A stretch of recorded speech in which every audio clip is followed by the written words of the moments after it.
Bwana wetu Yesu Kristo, tunakuinua na tunakutukuza. Umejaa nguvu na mamlaka. Wewe ndiye Bwana mtakatifu, na wewe ndiye wingi wa rehema. Ninanena utukufu wako Bwana, ni kwa sababu katika uweza wako Bwana tumetambua nguvu zako zimetenda kazi kwa wingi ndani yetu. Asanti ni kwa sababu wakati ule ulipotuita na ukatuchagua, ulitupa kibali cha kusimama katika uweza wako, na ugituma tutuike grounded, ugituma tutuike rooted, grounded in you Christ. Ni kwa sababu ya mapenzi yako wewe utendao mambo mema. Asanti ni kwa sababu Bwana Jehova Jire umefanya mawazo yetu ikaweza kukufikiria na ikaweza kukaa katika neno lako Bwana, kufikiria na hata na kutafakari kuhusu neno lako siku zote. Ni kwa sababu upendo wako upamoja nasi. Pokea sifa Bwana wetu Yesu Kristo, ni todo ni tuhingurite maitho maitu ma kiroho, ni todo baba witu Jesu ni utumite tugie na umireru, ona wagiriru, ona kinyaniru, ona uiyoru, ona riri iria mwathani Ngai baba ciumagana kuri we Kristo Jesu. Ni wega ni tondu wa moyo wa tene na tene uria wekirire thiini witu, na asanti Bwana ni kwa sababu ya utukufu na haki zile Bwana Jehova Jire umeweka ndani yetu Mfalme, na ukasifungia ndani yetu ya kwamba sisi hatuna jambo linaweza kutufanya tukaweza kutoka kwako. Ni kwa sababu ulituchagua na ukatuweka mahali pako Bwana, na ukatufunika Bwana, na ukatuficha na mambo yote machafu na mabaya katika ulimwengu. Mioyo yetu umeitoa mahali yoyote ile ya kufanya tukashindwa na kujitambua na kujielewa na kujielekeza na kutambua mambo yote kulingana na vile Bwana wewe Mfalme wetu ulivyo unavyojua. Asante ni kwa sababu kibali chako ndani yetu Bwana kinatawala. Asante ni kwa sababu wingi wa neema yako Bwana ndani yetu unatawala. Asante ni kwa sababu ya uzima wa milele. Asante ni kwa sababu ya kutuondoa katika dhambi na mauti. Asante ni kwa sababu Bwana umetupa uzima wako Bwana na uhai wako. Sasa Bwana Jehova Jire katika ufunuo wako tunanena neno lako Bwana Jehova Jire, tukiwa na ushindi mkuu na tukiwa na utakatifu Bwana ndani ya mioyo yetu. Pokea sifa. Uponyaji wako Bwana umetenda kazi na unaendelea kutenda kazi katika maisha yetu Bwana. Ni kwa sababu tuliamini ya kwamba tulisamehewa dhambi na tukaweza kuondolewa magonjwa, uchungu, maradhi na hali yoyote ile iliyokuwa Bwana Jehova Jire inaleta hali chungu katika maisha yetu Bwana. Pokea sifa Bwana wetu Yesu Kristo. Asante ni kwa sababu ya utafsiri wa neno lako, Roho wako Mtakatifu ndani yetu Bwana. Asante ni kwa sababu Bwana ya veva, umetunepa neema kubwa sana katika maisha yetu, na ukafanya sisi Bwana Jehova Jire tukaweza kutabulika kwako mtakatifu Jehova, ya kwamba ate sisi ni wale umeteua, sisi ni wale umefungua, sisi ni wale umeita, sisi ni wale umewapa kibali, sisi ni wale Bwana Jehova Jire umewatoa katika giza na ukawaigiza katika nuru. Ndio Bwana Jehova Jire tukaweza kutumika kulingana na vile upendavyo. Asante ni kwa sababu ya fellowship ndani ya kanisa la Well of God Ministry Fellowship hapa Murang'a na hata nyumbani Nairobi na hata Bwana Jehova Jire Choka na hata Bwana Mfalme kanisa letu la Mwea. Pokea sifa Bwana wetu Yesu Kristo, ni kwa sababu umetufungua Bwana Jehova Jire na mambo yote machafu. Umetufungua Bwana Jehova Jire na hali yoyote ile ilikuwa inaleta tataniko na kufanya mawazo yetu ikaweza Bwana Jehova Jire kuwaza sana na kuwaza pasipo na msingi. Lakini sasa Bwana umeshughulikia mawazo yetu, umeshughulikia mioyo yetu, umeshughulikia Bwana Jehova Jire maisha yetu, na ndio tukaweza kusimama na kufanya mapenzi yako kulingana na vile upendavyo. Asante Mungu wetu Mfalme kwa baraka zako za rohoni. Asante ni kwa sababu Bwana Jehova Jire kwa baraka zako za mwilini umetubariki Bwana Jehova Jire na umetufungua na yale yote Bwana Jehova Jire yaliyokuwa pingamizi yote Mfalme. Sasa tumesimama katika uwezo wote na katika nguvu zote na katika mamlaka yote katika maisha yetu. Pokea sifa Bwana wetu. Neno lako Bwana li mahali hapa Bwana Jehova Jire. Ninaomba Roho wako Mtakatifu kama vile alivyo uvuvio na uweza, aweze kutufafanulia yote Bwana Jehova Jireh. Tufundishike Bwana, tuelewe vile Bwana Jehova Jireh wewe utendao kazi katika mioyo ya watu wakati wowote Bwana wanapoamini. Pokea sifa, ni kwa sababu ya kutufanya sisi tukaweza kukaa ndani yako na wewe ndani yetu.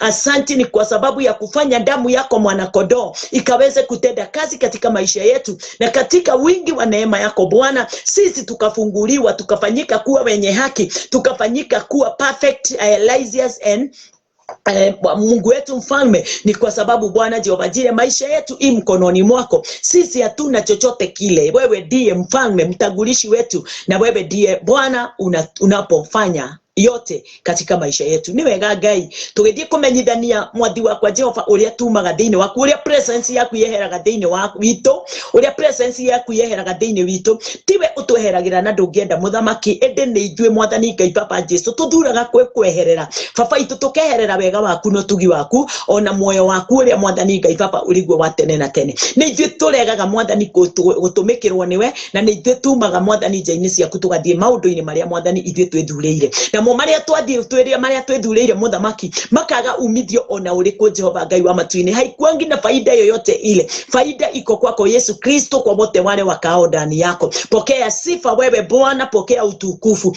Jana tuliona Bwana mfalme wa ajabu mtumishi wako Saul, hata kama ulitumana aweze kupakwa mafuta ama kumwagiliwa mafuta, aliweza Bwana Jehova Jireh kukinai yale yote uliokuwa umeyanena, aliweza kuyadharau na akaikataa, akatenda mapenzi yake yeye kulingana na vile alivyokuwa anavyoona. Pokea sifa Bwana, ni kwa sababu mambo kama haya inatufundisha ndio sisi nasi wakati tunapoangalia yale yalifanyika na mababa wetu na watumishi wako Bwana wakati wa zamani, baba wetu, inatufundisha kukaa kulingana na mapenzi yako na kukaa tukiwa tumetulia katika uweza wako mfalme. Pokea sifa na utukufu, na ni katika jina lako Yesu Kristo tumeomba sisi na tumeamini. Amen, amen, amen. Oh, haleluya. Afadhali kutii kuliko dhabihu. Hiyo ndio neno linaotunenea, kama vile tulivyosoma katika kitabu hiyo ya 1 Samuel 15 from 1. Hiyo yote inafaa tuweze kusoma ndio tuone vile Samueli na Saul walipelekana. Wakati ule Mungu aliweza kumunenea Samueli aende abie Saul kulingana na vile alivyokuwa anataka Saul aweze kufanya kazi akiwa ameongozwa na Mungu. Lakini yule mtumishi wa Bwana Saul aliweza kutenda kinyume na mapenzi ya Bwana, na akakosa kutimiza yale Bwana alikuwa anataka aweze kuamaliza aweze kuamaliza. Watu wale walikuwa kinyume na mapenzi yake, watu wale walikuwa kinyume na mapenzi ya Bwana. Wamaleki wale walikaa kinyume na mapenzi ya Bwana, na Mungu naye akafanya Samueli aweze kumfikia Saul. Na wakati Samueli aliweza kumfikia Saul, aliambia Saul yale yote Mungu anayoyanena, naye Saul badala ya kuwa pande ya Mungu alifanyika kuwa pande ya maadui. Haleluya. Hayo ndio inafanyanga tuweze kusema wema wa Bwana umeondoka ndani yetu. Sio sisi, sio Mungu anatuondokea, lakini ni sisi tunaondoka katika wema wa Bwana. Kwa nini? Wakati wowote tutakapotimiza mapenzi ya Bwana, mnaye Bwana atakaa ndani yetu na sisi tutakaa ndani yake, na tutabarikiwa na tutainuliwa na tutaweza kuimba wimbo wa utukufu. Ni kwa sababu ya neema ile Bwana anaendelea na kutia ndani yetu. Yani kusikia sauti ya Bwana ni kutamu na ni kuzuri kuliko dhabihu yoyote ile unaweza enda kuifanya mbele za Bwana. Mungu hahitaji dhabihu yoyote ile. Mungu hahitaji dhabihu yoyote ile ama sadaka yoyote ile unaweza peleka mbele zake ati ndio uweze kumbribe Mungu. Hawezi mbribe Mungu. Hawezi enda juu ya mawazo ya Mungu wala mapenzi ya Mungu. Mungu ndiye amesimama katika mwanya wa kutenda mapenzi yake kulingana na vile yeye anavyotaka, na yeye mwenyewe anatufanya tukaweza kutimiza mapenzi yake katika maisha yetu kulingana na vile yeye mwenyewe anavyohitaji. So ninashukuru Bwana sana, ni kwa sababu hata kama Saul alitoka katika mapenzi ya Bwana, yeye mwenyewe akajitoa, yeye mwenyewe akakataa kutimiza mapenzi ya Bwana. Kuna kitu amenifundisha. Bwana asifiwe. At presence ya Bwana kuniondokea, sio Mungu anatamani kuniondokea. Upendo wa Bwana unakuanga pamoja nasi. Pendo la Bwana hakuna wakati itaondoka pamoja nasi. Ni sisi tunaondoka, ni sisi tunatoka katika neema ile Bwana ametuwekea, tunaenda nje ya neema ya Bwana. Bwana asifiwe. Ngai witu wendo wake nduri hindi ukapungua thiini witu. Hata wakati tuko nje ya mapenzi yake, hata wakati tunafanya matendo machafu, hata wakati wowote tunaofanya dhambi, hata kama tunajua tunafanya mabaya, hata wakati huo unafanya hayo, Mungu anakuanga tu anakupenda. Mungu anakuanga tu anakujali. Na Mungu anakuanga tu anatamani uondoke katika hiyo nafasi ya hali chafu na matendo mabaya hayo ya kufanya chukizo katika maisha yako. Mungu anapenda sana uweze kuondoka, sababu neno linatuambia kwamba hakuna yeyote yule aendaye kwa Bwana naye Bwana anamwachilia, ama Bwana anamfukuza. Wakati wowote tu tunaenda kwake, wakati wowote tu tunatamani kukaa na yeye, wakati wowote anakuanga tayari kukaa pamoja nasi, anakuanga tayari kutubariki. Hata kama dhambi zetu ni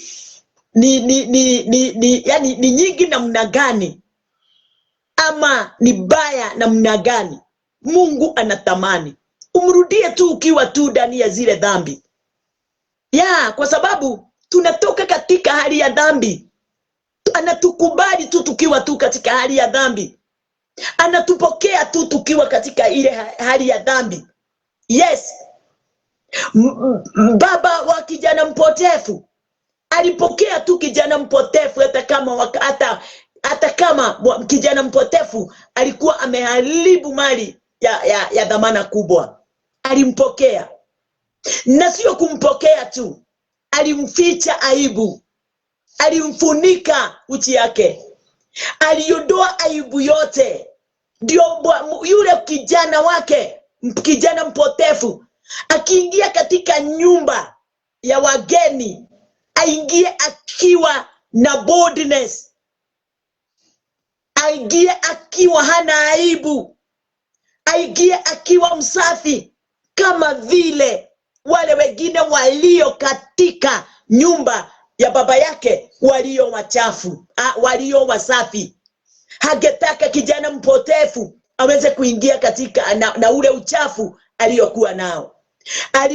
Alimlaki, alimkibilia na akaweza kumkiss. Yes. Na akamuonyesha upendo wa ajabu hata kama alikuwa katika hali ya kujipoteza. Nani alikuwa ameondokea pendo la baba yake? Ni kijana mpotefu. Aliondokea pendo, akaondokea amani, akaondokea utajiri wa rohoni na wa mwilini. Aliondokea mambo yale mazuri na matamu katika maisha yake. Lakini wakati ule alijifahamu. Wakati ule alijirudia na akajifahamu, aliweza kuchukua hatua na kurudi kwa baba yake, ndio aweze akarudi kwa baba yake. Naye baba yake akamuona akiwa kwa habari. Baba yake alimkibiria na kumraki. Aliweza kumkubatia, akamuonyesha upendo. Hivyo ndivyo baba wetu, yule haonekani na macho ya watu, yule haguziki, anao tufikiria, anaotaka mimi na wewe tuweze kuwa katika hiyo nafasi ya kutambua na kuelewa upendo wake hautapunguka juu yangu na juu yako. Upendo wa baba hakuna wakati utapunguka. Upendo wa baba ni constant. Hakuna wakati utapunguka. Hakuna wakati utaondoka. Mpaka mwisho, siku ya mwisho. Mungu anapenda mrogi, Mungu anapenda muganga, Mungu anapenda maraya, mwizi, muuaji, anawapenda wote. Anapenda devil worshiper, anawapenda wote. Upendo wa Mungu haupunguki kwa mwanadamu, ila ni mwanadamu anajiondoa kwa upendo ule wa Mungu. Wakati unajiondoa, Mungu hakufuati. Haleluya. Mungu anataka mwanadamu aweze kujichagulia kile anachokitaka. Jana tuliona wakati tulipokuwa tunasoma hiyo 1 Samuel 15 from 1 mpaka mwisho. Tuliona ya kwamba Saul, hata kama aliambiwa mambo yote yale Mungu anayoyahitaji aweze kufanya, Saul aliweza kutenda kulingana na vile alivyotaka. Wale watu aliambiwa aweze kumaliza, aliwabakisha. Na baadaye mstari mmoja mahali hapa tutausoma kwa Kikuyu na tuusome kwa Kiingereza. Unasema ya kwamba our topic, the absence of God in man. Inasema ya kwamba huo mstari katika kitabu hiyo ya 1 Samuel 15 mstari wa 20.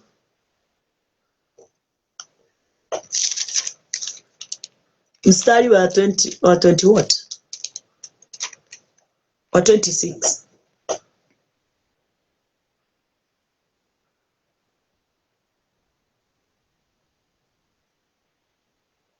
Ugekawegale no gekuria. Ukifanya vizuri, ni nani anaweza kukuuliza? Ya. Ni kama vile hata ukifanya mabaya hakuna mtu anakuuliza. Hallelujah. Neno linasema ya kwamba, and Samuel said unto Saul, I will not return with thee, for thou hast rejected the word of the Lord, and the Lord hath rejected thee from being king over Israel. Angalia uone. Samueli amemwambia vizuri sana, ni kwa sababu ulikataa neno la Bwana. Umelivuja neno la Bwana. Umeliondoa neno la Bwana.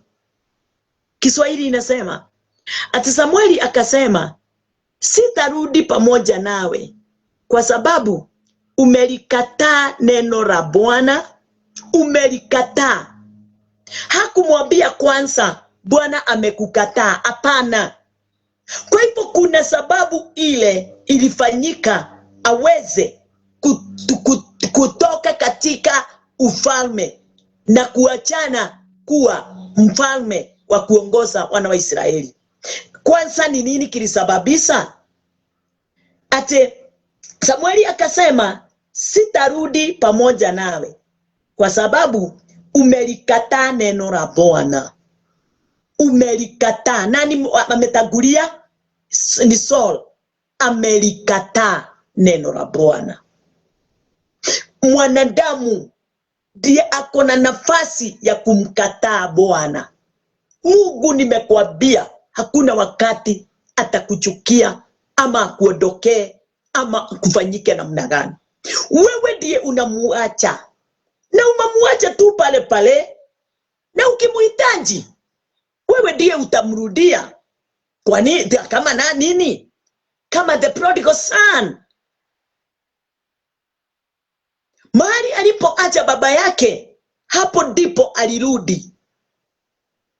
Ndiye aweze kuwa na uhusiano na baba yake tena. Wewe mahali umemuacha Mungu, hapo ndipo utarudi. Mahali pale Mungu alikuwa amekuhakikishia hapa ndipo nafasi yako iko, hapo ndipo mahali pako.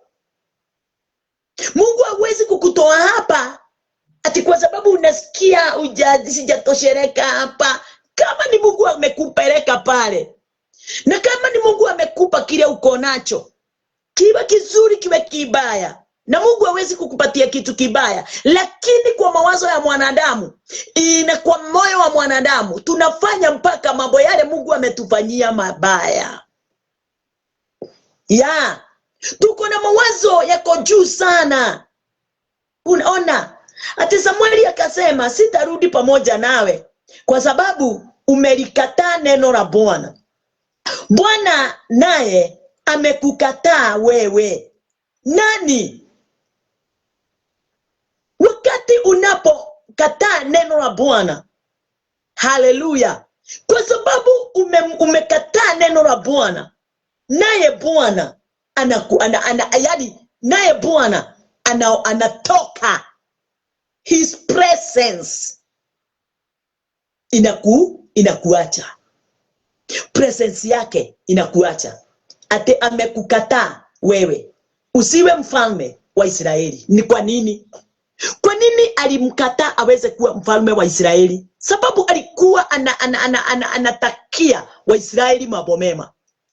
Na kama Saul hata kubali kulisikia sauti ya Bwana na kufanya mapenzi ya Bwana, huyo sio mtu anastahili kuwaongoza wana wa Israeli. Wale Mungu alikuwa anataka waongozwe katika neno lake. Haleluya.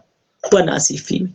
Mungu alikuwa anataka Waisraeli wawe na ushuhuda kutokana na kazi yake yeye mwenyewe, lakini Saul alienda kupeleka kazi yake kwa wana wa Israeli. Alienda kupeleka moyo wake kwa wana wa Israeli. Haleluya. Hivyo ndivyo nyumba nyingi zilivyo. Mungu anataka watoto wetu tuwaongoze chini ya mamlaka ya neno lake. Mungu anataka mume na mke waweze kuwa chini ya mamlaka ya neno lake. Lakini kwa sababu ya mawazo yetu mengi na hekima yetu, tunatoka katika ile neema, tunatoka katika ile utumwa wa uungu, tunaingilia katika utumwa wa mwanadamu. Bwana asifiwe. Sio Mungu anakuacha, na hakuna wakati Mungu atakuacha. Ukimuacha, umeacha presence yake mahali tu ulikuwa. Wewe ndiye unaenda bali kama kijana mpotevu. Hebu tuangalie pamoja nawe. Yes. Tuangalie pamoja nawe. Yes.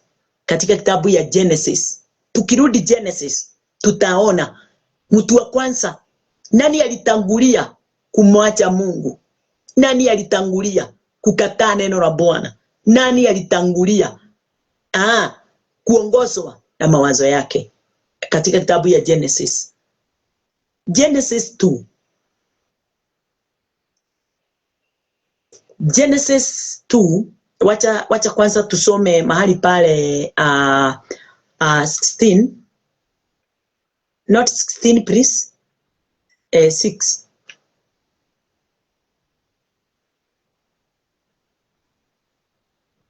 Wacha tuanzie 7.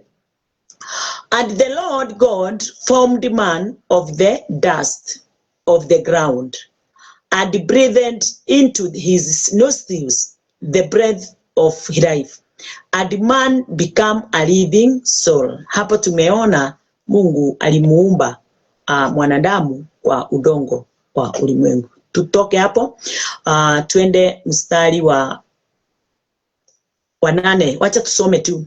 And the Lord God planted a garden eastward in Eden, and there he put the man whom he had formed. Number 9. And out of the ground made the Lord God to grow every tree that is pleasant to the sight and good for food, the tree of life also in the midst of the garden, and the tree of knowledge of good and evil. Hallelujah. Tunaendelea tuko sawa sawa. Tuwakaribishe watu ndio waweze kuingia katika mtandao wetu. Tumesoma mpaka 10 na mpaka 9, na ninataka tuturuke wacha nikuambie mahali tutasoma.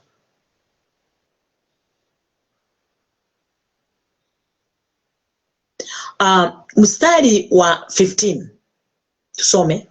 And the Lord God took the man, yule aliumbwa pande ile, si umemuona And the Lord God took the man and put him into the garden of Eden to dress it and to keep it. Hiyo nitakusomea mpaka na Kiswahili. Inasema, Bwana Mungu akamtoa huyo mtu, akamweka katika bustani ya Edeni, ailime na kuitunza. Huyu ni Bwana amechukua yule mwanadamu anaitwa Adam na akamweka katika ile shamba la Edeni, ndio aweze kuitunza na kuilinda. Tuendelee na 16. And the Lord God commanded the man, saying, of every tree of the garden thou mayest freely eat. Bwana Mungu akamwagiza huyo mtu akisema, matunda ya kila mti wa bustani waweza kula.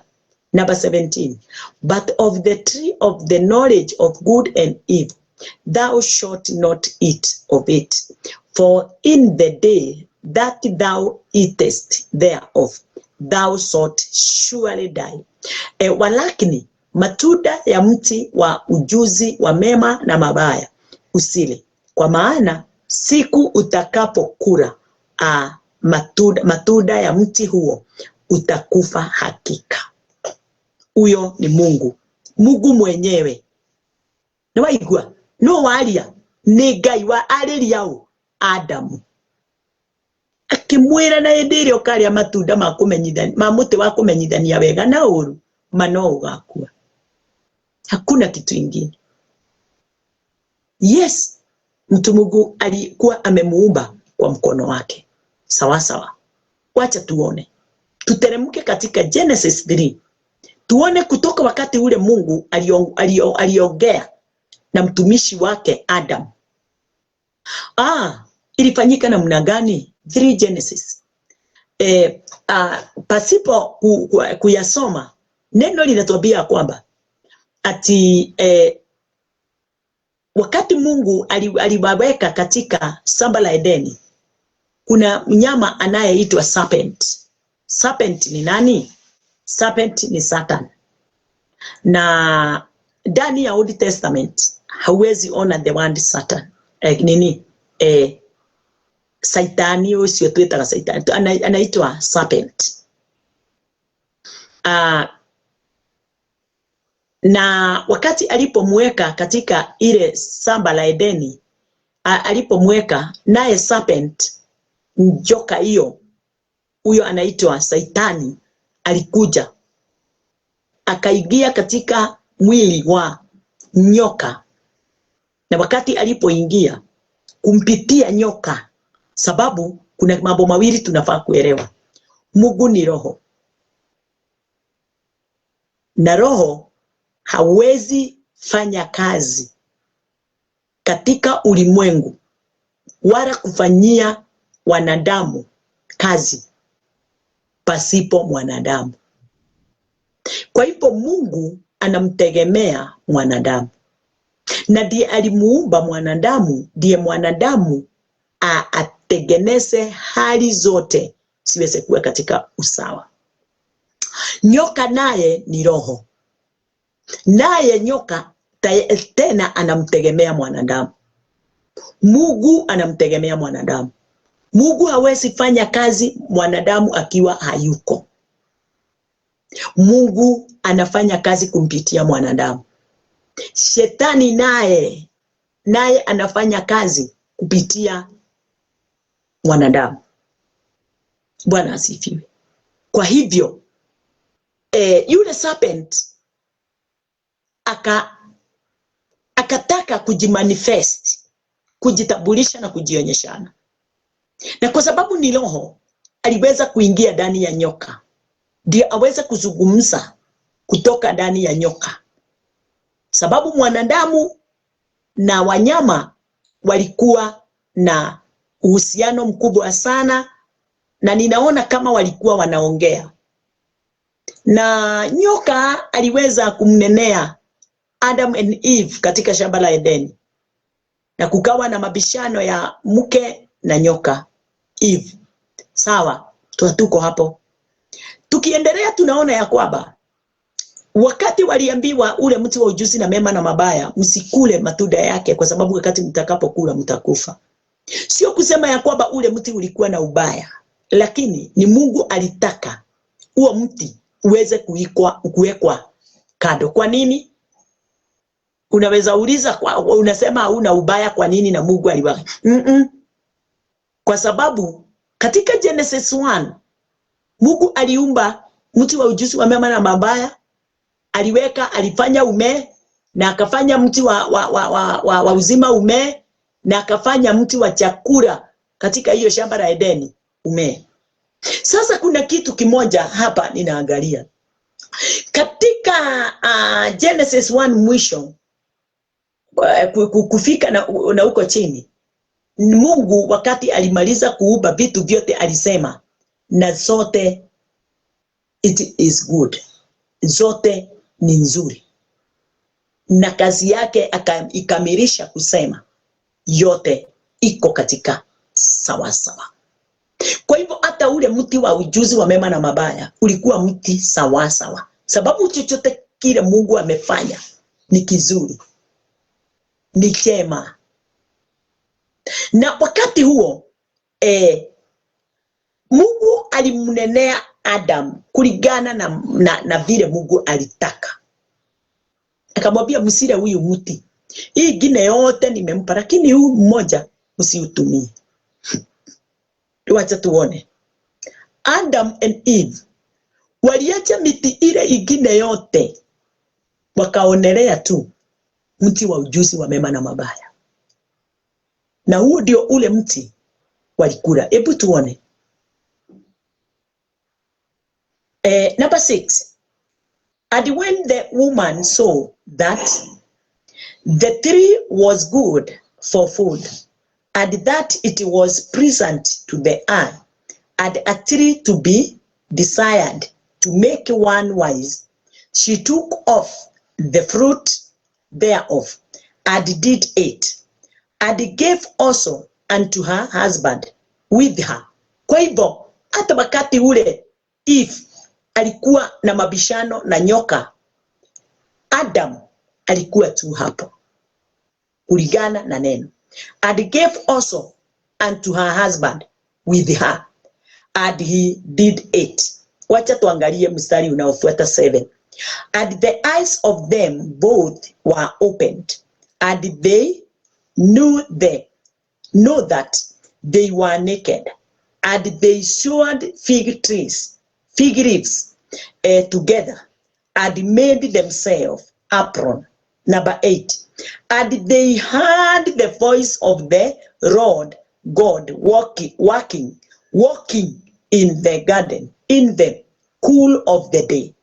And Adam and his wife hid themselves from the presence of the Lord God amongst the trees of the garden.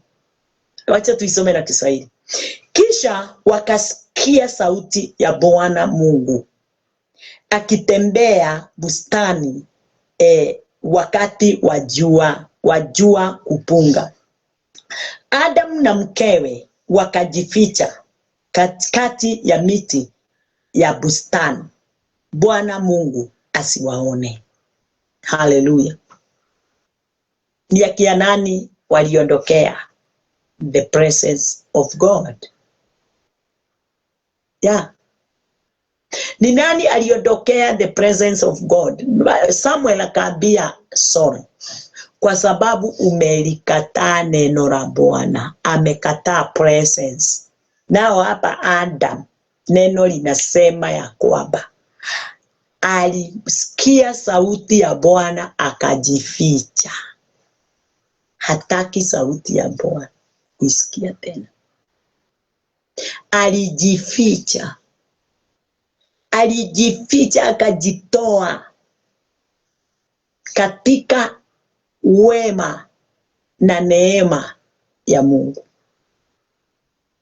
Wakati tumekataa kusikia mausia, maagizo, sauti ya Bwana, hiyo ndio chanzo changu na chako cha kumuondokea Mungu. Chanzo. Bwana asifiwe. Hiyo ndio chanzo changu na chako cha kumuondokea Bwana. Haleluya. Namshukuru Bwana sana ni kwa sababu ya mtumishi wa Bwana anayeitwa David. Ningeomba tuweze kusoma pamoja. Tuone naye David alitambua namna gani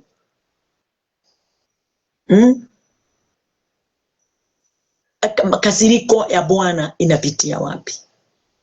Alitambua namna gani ati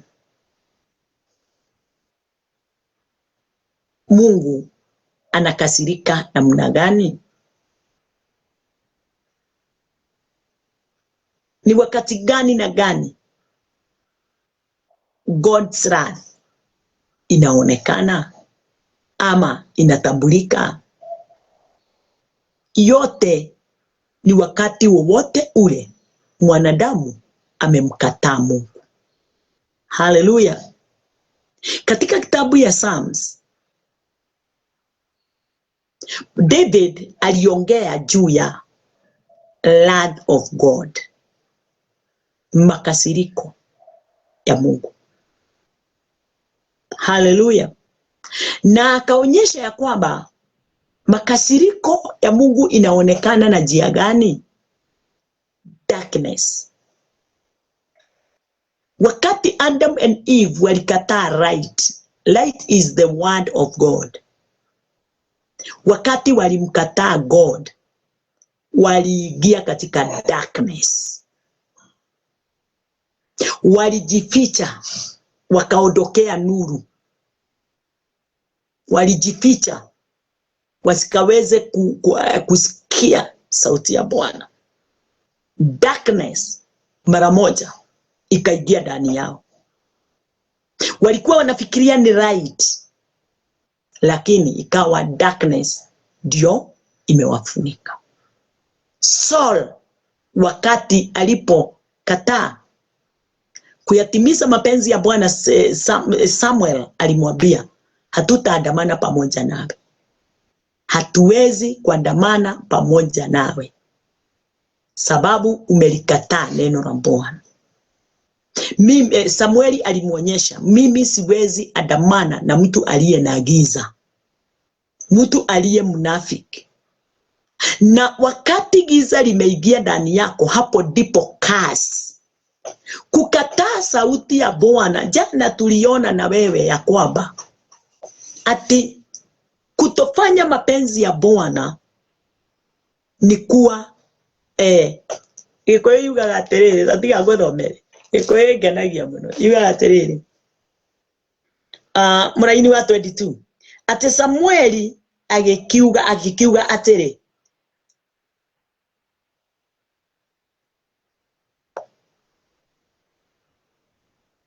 asa ni 23 ni unduri uremi uhana ta wihia wa kuraguranira nakuo kwaga gwathika ni ta waganu ona kana kuhoya mihianano. Ni kama yani uganga na kuinamia sanamu. Bwana asifiwe. Kwa hivyo hao watu tunasema wanakuanga na laana ama hawana laana, wanakuanga na laana. Watu wale wanaokataa right, wanaokaa katika darkness, they were cast. Wamelaaniwa. Na kitu ingine inaonyesha wrath of God. Ya kwanza tumeona kile kinaonyesha wrath of God ni darkness. Kitu ya pili kinaonyesha wrath of God ni curse. Kitu ingine kinaonyesha wrath of God ni death. Kitu ingine kinaonyesha wrath of God ni tree of the knowledge of good and evil. Haleluya. Ukipokea moja ya hizi ni kuonyesha ya kwamba wewe uliondokea the presence of God. Ulikataa mwongozo wa Mungu. Ulikataa neno la Mungu. Bwana asifiwe. Wakati unasema familia yetu imelaaniwa, ni kuonyesha ya kwamba nyinyi mumeondokea, muliondokea. Mababa wenu waliondokea, wazazi wako waliondokea, wewe na familia yako mumeondokea the presence of God. Na kurudi katika presence of God sio kufanya sacrifices. Mungu, tulisoma jana tukaona Mungu afurahishwa na sacrifices. Mungu anahitaji kutii. Haleluya. Kusikia na kutii ni bora kuliko kutoa dhabihu. Mungu hana haja na sacrifices. Mungu anahitaji moyo unaotii. Yes. Moyo unaotambua sauti ya Bwana na kuitii ile sauti ya Bwana. Bwana asifiwe. Mungu hana haja na sacrifices.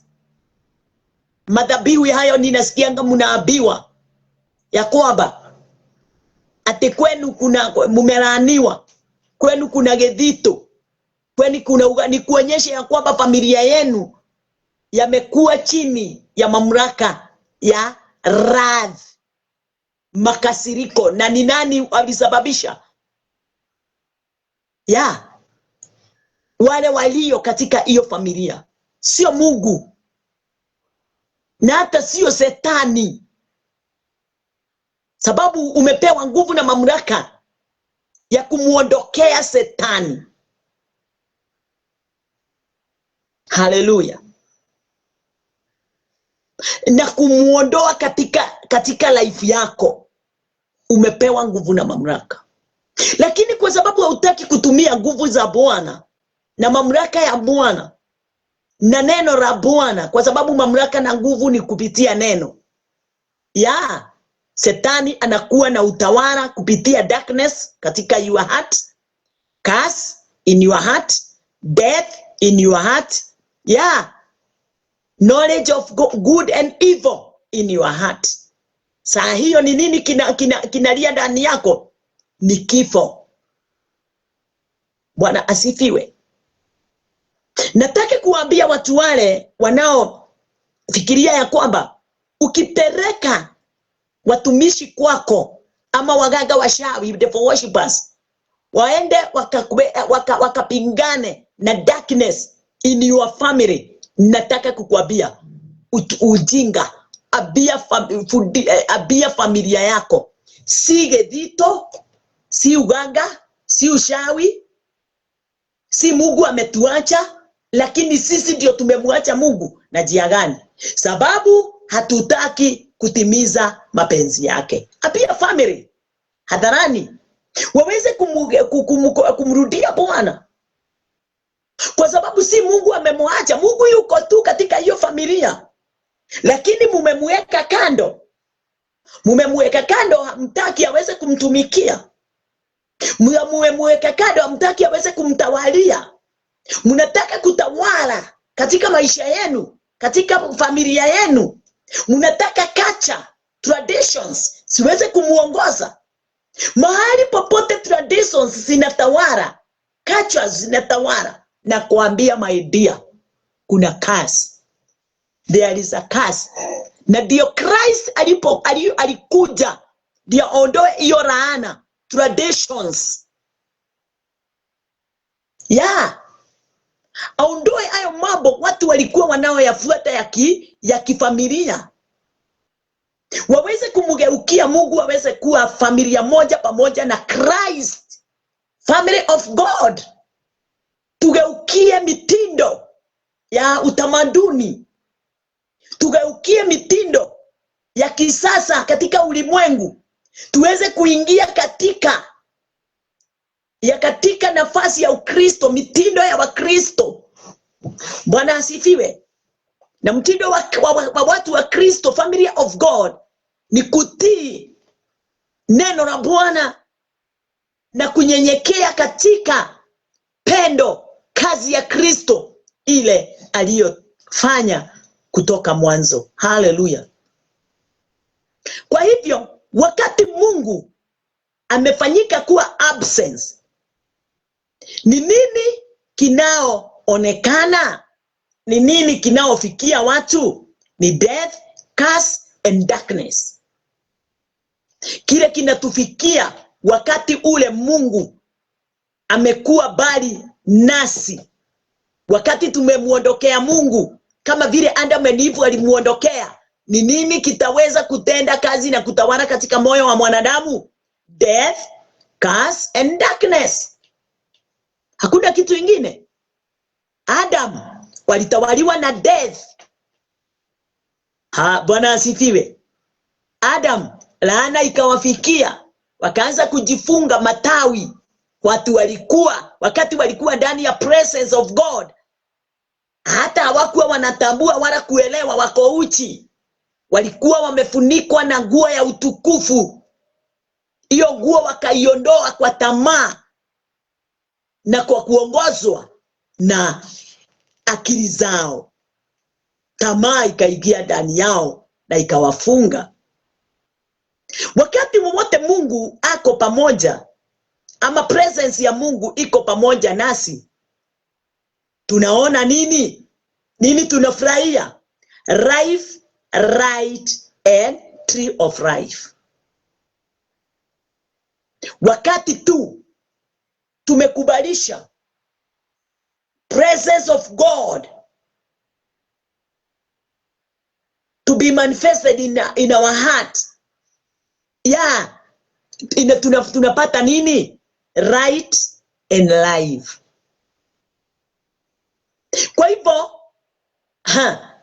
wakati wote unasema mimi sijui, mimi nasikia nimezungukwa na wacha kusema hiyo, kutaja hiyo kitu. Hiyo kitu si sawa. Ni kuonyesha ya kwamba ate mimi naona tu giza. Sasa kwa nini unaona giza na usirudie Bwana? Kwa nini unasikia kifo na usitamani kurudi katika nafasi ya Bwana, uliamini neno?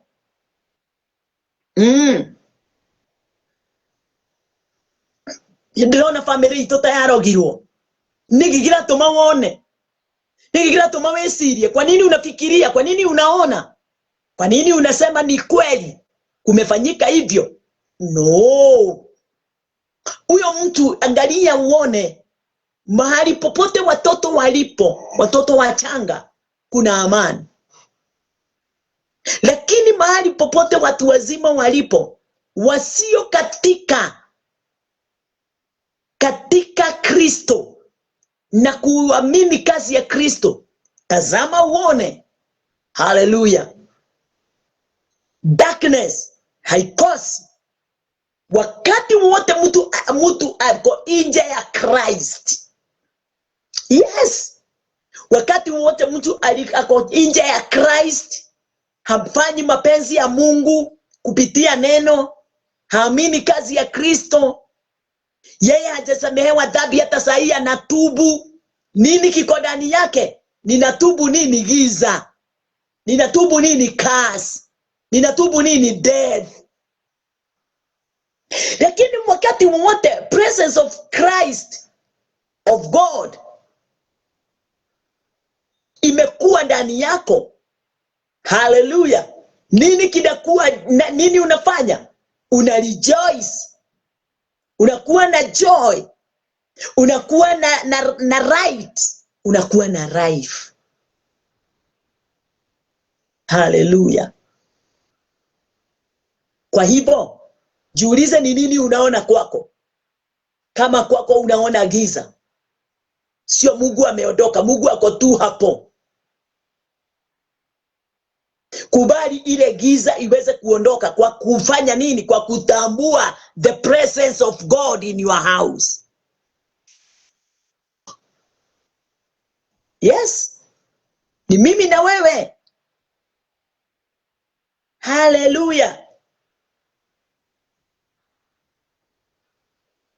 Kwa hivyo kuna kuwa nje ya presence, ama there is absence and there is presence. Absence ni wakati ule wewe mwenyewe umetoka katika wema wa Bwana. Wakati ule wewe haujaingia katika Christ. Wakati ule haujaamini the work of Christ.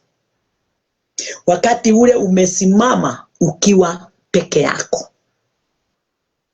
pasipo Mungu. Nini utasikia? Absence. Lakini wakati ule una swim in the presence of God, nini unasikia? Presence. Goodness, holiness, faith. Yani unasikia mambo mazuri live inaongea na uko ndani. Unasikia utawala wa Mungu umekusungukia. Hallelujah. Wakati ule David alikuwa anaandika about God's judgment, justice and righteousness, nini ilikuwa inafanya? Wacha tuangalie katika Psalms 5. Psalms 5 from 1. Anasemaje? Aliimba huu wimbo wa Psalms akisema, to the chief musician upon Nehiloth. Yeah, Psalms 1. Give ear to my, yeah, sasa niko 1, niko verse 1. Psalms of David. Give ear to my word, O Lord, consider my meditation. E Bwana, uyasikilize maneno yangu, ukuangalie kutafakari kwangu. Ukuangalie kutafakari kwangu. Number 2, hearken unto the voice of my cry, my King and my God, for unto thee will I pray. Ate uisikie sauti ya kilio changu, e mfalme wangu na Mungu wangu, kwa maana wewe ndiwe ni kuombaye. Number 3, my voice shalt thou hear in the morning, O Lord, in the morning, O Lord, in the morning will I direct my prayer unto thee, and will look up. Bwana, asubuhi utasikia sauti yangu. Asubuhi nitakupangia dua yangu na kutazamia. Number 4, for thou art not a God that had pleasure in wickedness, neither shall evil dwell in thee. Maana huwi Mungu apendezwaye na ubaya. Jambo la kwanza, Mungu hapendezangwi na ubaya. Mtu muovu hatakaa kwako. Daudi akajua na akatambua hayo yote. Tuendelee. The foolish shall not stand in thy sight. Thou hatest all workers of iniquities. Wajifunao hawatasimama mbele za macho yako. Unawachukia wote watendao ubatili. Number 6, thou shalt destroy them that speak leasing.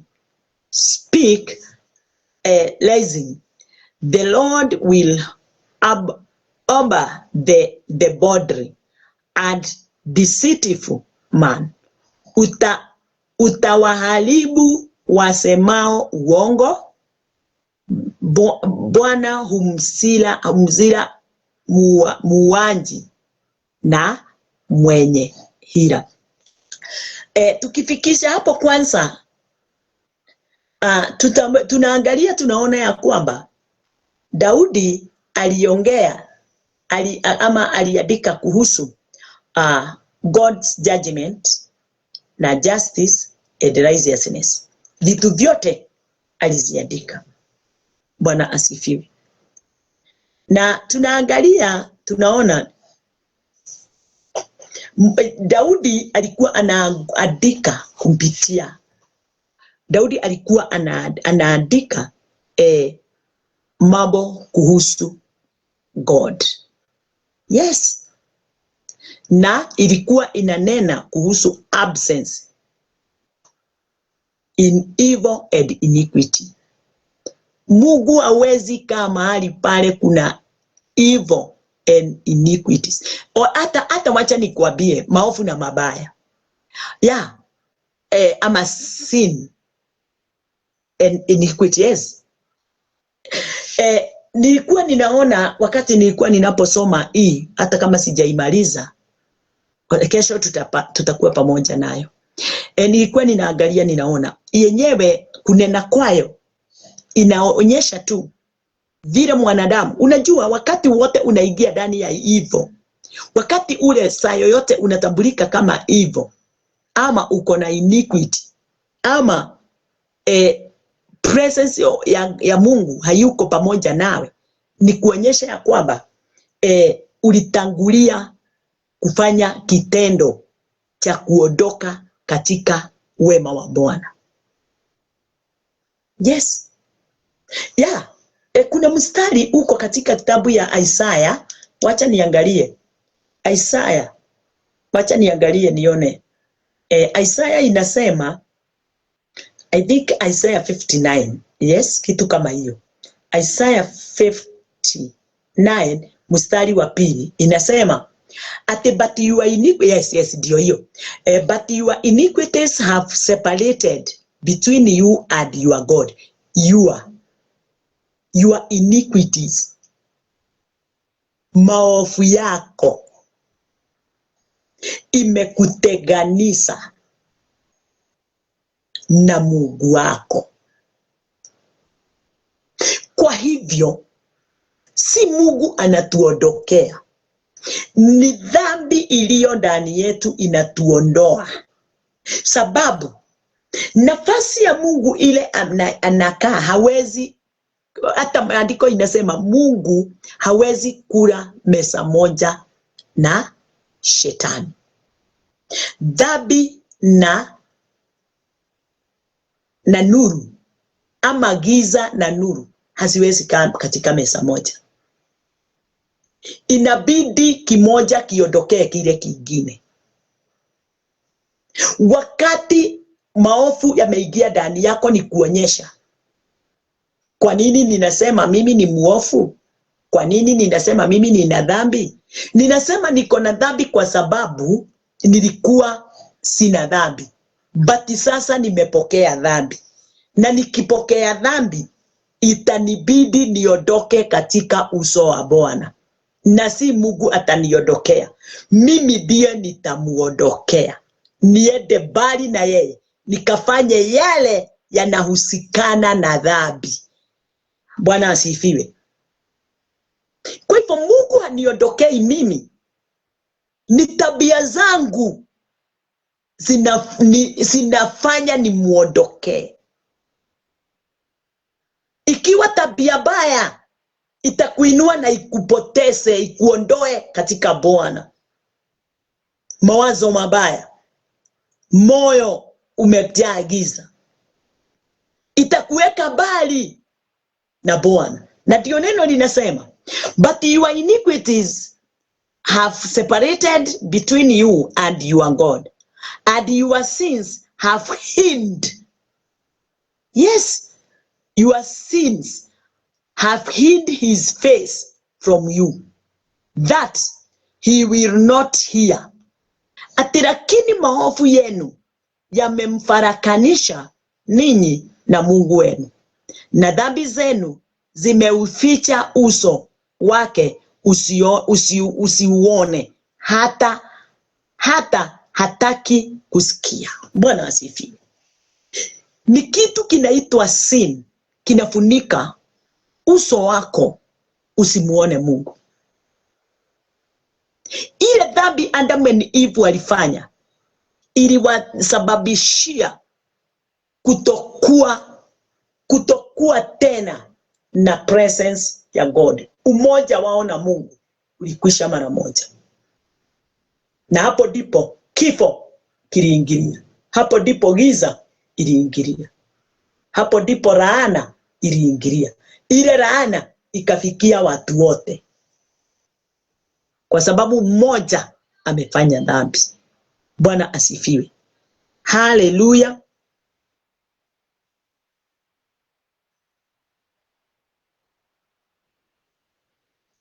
Kwa hivyo wakati mmote tumeingia katika hiyo nafasi, inatuonyesha ya kwamba sisi kuna kitu kinatufarakanisha na wema wa Bwana.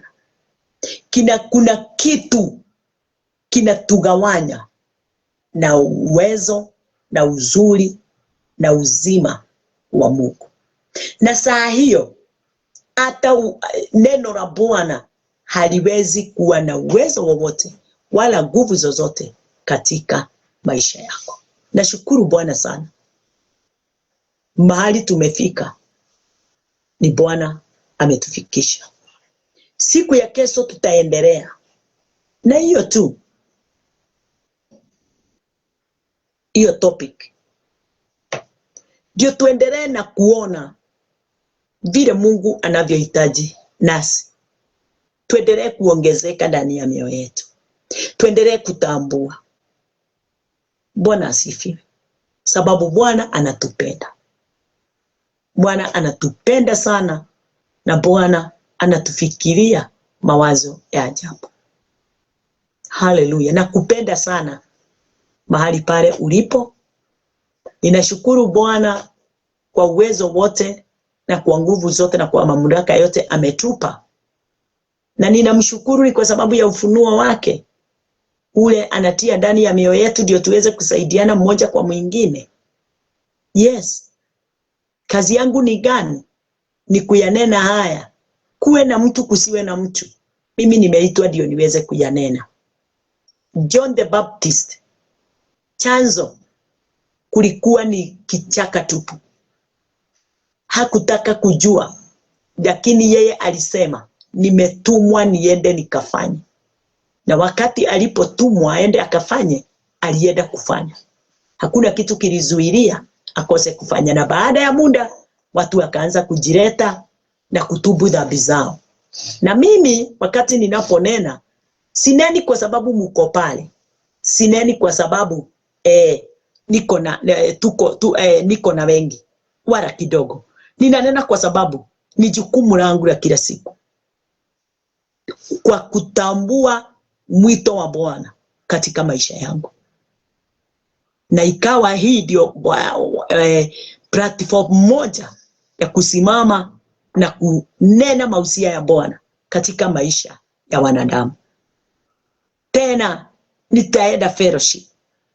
Hata leo ninashukuru Bwana kwa sababu fellowship itakuwa hapa kwangu, na nitafurahia sana, na ninawakaribisha wote tuweze kuwa pamoja nanyi, kwa sababu mumeliamua muniletee fellowship hapa, na mimi nashukuru.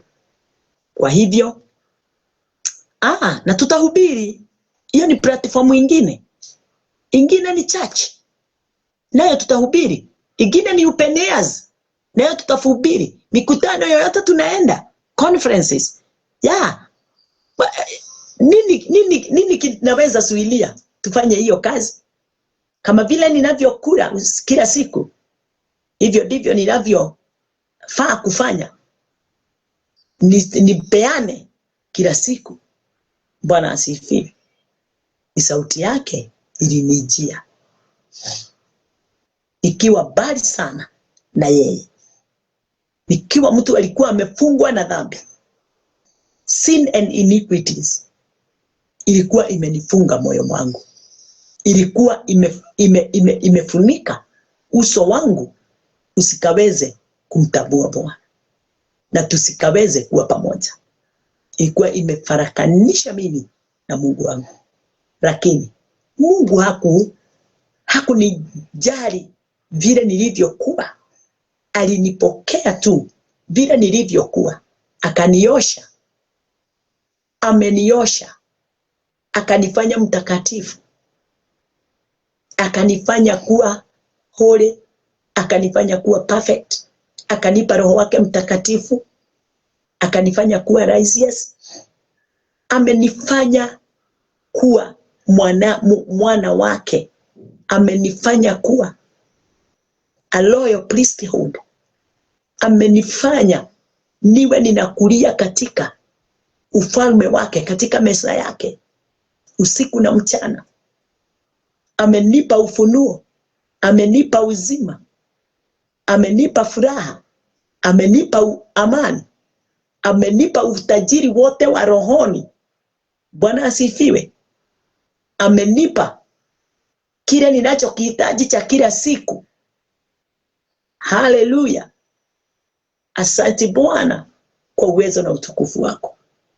Amesimamisha nyumba yangu, amesimamisha kanisa, amesimamisha wapendwa wangu na nyumba zao na familia zao. Nashukuru Baba yangu. Ameniwabariki kazi ya mikono yao, amewapanua. Yeyote unajua kubarikiwa katika kazi ya mikono yako ni wewe uko na nafasi kama hiyo. Unao hawataki kufanya kazi hata kama wameokoka na wamesamehewa dhambi. Unao hawataki, wanakaa nyumbani, wamepumzika, hawahubiri, lakini wamepokea remission of sin. Wanakaa tu na hawafanyi kazi ya mikono yao. Nao hawatakosa kukasirika. Hawatakosa. Ndani ya neno hubiri, hapo ndipo watu wanatoa amani, furaha, uponyaji na kushukuru Bwana kwa sababu ya baraka zake za kila aina. Wacha tuombe. Bwana wetu Yesu Kristo, tunakuinua na tunakutukuza. Umejaa nguvu na mamlaka. Pendo lako Bwana ni la ajabu. Nimekuinua sasa, nimekutukuza sasa, nimekubariki sasa. Ni kwa sababu wingi wa utukufu wako umenifikia. Pokea sifa. Wewe ni Mungu wangu na wewe ni mfalme wangu. Sijawahi ona mwingine atendaye kama vile Bwana unavyofanyia watu wako. Umetuinua katika utukufu wako na umetubariki katika mkono wako. Haleluya. Leko paseka lipasa tanasa. Torota libariti didai consintilia. Taruti libori yangaramase te didai Father. Goropase te didai contribility. Obiane te didai Father Jehovah God. Ni wewe tu Bwana wastahili, na ni wewe tu Bwana Jehovah Jireh. Umejaa neema na mamlaka. Asante Mungu wangu. Asante ni kwa sababu ya kuwabariki watu hawa. Asante ni kwa sababu ya kuwainua. Asante ni kwa sababu ya kufanya waweze kutambua kile kimefichwa ndani yako. Asante Bwana kwa sababu ya ufunuo wako ndani ya mioyo yao. Na ni katika jina lako Yesu Kristo tumeomba na tumekubariki. Amen, amen, amen. Pamoja kesho and pamoja in the fellowship.